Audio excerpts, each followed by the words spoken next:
নাহৰ গছপুলি ৰোপণ কৰি প্ৰাণৰ শিল্পী জুবিন গাৰ্গক স্মৰণ।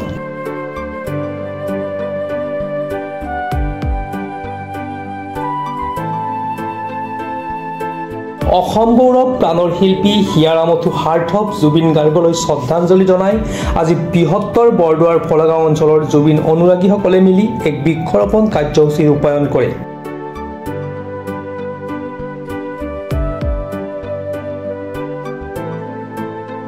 জুবিন গাৰ্গে ভালপোৱা নাহৰ গছপুলি ৰোপণ কৰে দক্ষিণ কামৰূপৰ পলাশবাৰী সমষ্টিৰ অন্তৰ্গত জজিৰ সমীপৰ নতুন ৰাস্তা।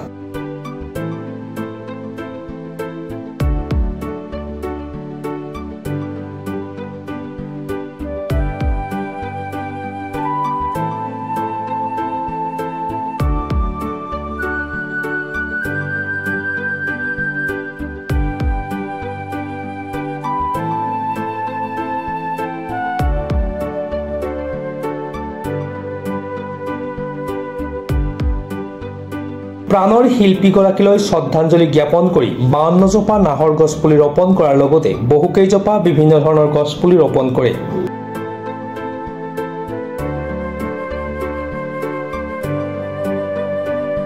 অনুষ্ঠানৰ প্ৰাক্ষণত জুবিন গাৰ্গলৈ শ্ৰদ্ধাঞ্জলি জ্ঞাপন কৰে জুবিন অনুৰাগীসকলে আৰু মায়াবিনী ৰাতিৰ বুকুত গীতৰ মাজেৰে তেওঁক স্মৰণ কৰে।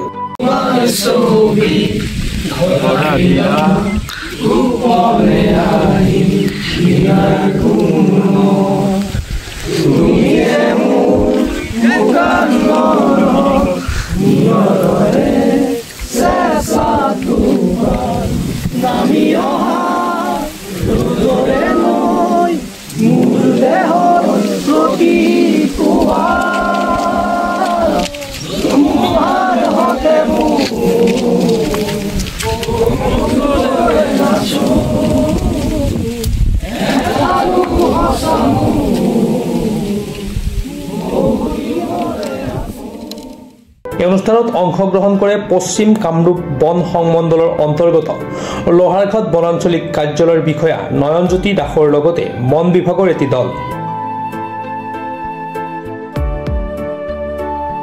উল্লেখ্য যে গছপুলি ৰোপণ কৰিলে নহ'ব, ইয়াৰ সংৰক্ষণ আৰু প্ৰতিপালনো কৰিব লাগিব, যাৰ বাবে জুবিন অনুৰাগীসকলে প্ৰতিটো পুলিৰ দায়িত্ব তথা তত্বাৱধানত ৰাখিব বুলি সংকল্পবদ্ধ হয়।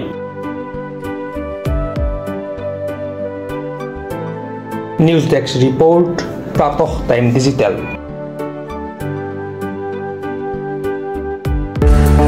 অসমৰ নপুৰণি কবি সাহিত্যিকৰ বাবে সুখবৰ। প্ৰভাতী অসম সংবাদ গোষ্ঠীৰ দ্বাৰা পৰিচালিত সাপ্তাহিক কবচে আয়োজন কৰিছে এখন কাব্যগ্ৰন্থৰ প্ৰতিযোগিতা। সগৌৰৱেৰে 30টা বৰ্ষত খোজ থোৱা অসমীয়া সাপ্তাহিক কবচ কাকতখনৰ উদ্যোগত কাব্যগ্ৰন্থ প্ৰতিযোগিতাৰ আয়োজন কৰা হৈছে। 2022 চনৰ পৰা বৰ্তমানলৈ প্ৰকাশিত অসমীয়া কাব্যগ্ৰন্থ দুকপিৰ লগতে লেখকৰ সম্পূৰ্ণ নাম ঠিকনা সঠিককৈ লিখি অহা 30 নৱেম্বৰৰ ভিতৰত তলত দিয়া ঠিকনাত ডাকযোগে পঠাব পাৰিব।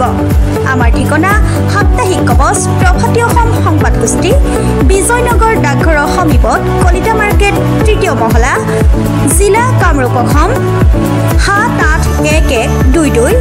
মোবাইল নম্বৰ হৈছে 9435114666 অথবা 6003971898 অথবা 9864084600 অথবা কাৰ্যালয়ত হাতে হাতে জমা দিব পাৰিব।